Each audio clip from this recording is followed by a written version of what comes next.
Ilbi ukam. Mana shu metrdan hozir 18 sm chiqarib beradigan bo'lsa, o'rniga 10 kun ishlab beraman. Oson. To'xtating, sen to'xtataman. To'xtating. Serios, mashqa tortmaysan? Yo'q. Bo'ldi aka, men ketdim.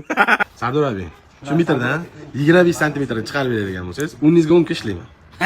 To'xtatsangiz to'xtataman. To'xtat. Serios. Serios. 20 kun bo'ldi mashina edi. Ya hamma to'katda o'zi manga bo'lmagan. Hozir xo'sh, qani 17 sm, 32 sm chiqarib bering. 10 kun ishlab beraman. O'lmagan, o'rningizga 10 kun ishlab beraman. Ketdi. To'xtating, siz to'xtataman. 32 mi? Ha, 32. To'xtating. Nima qilasizlar? Hamma namda to'xtab qani? Menga ayting, ha? Necha? 21. 21. Nimaga bular tushunmaydi axir.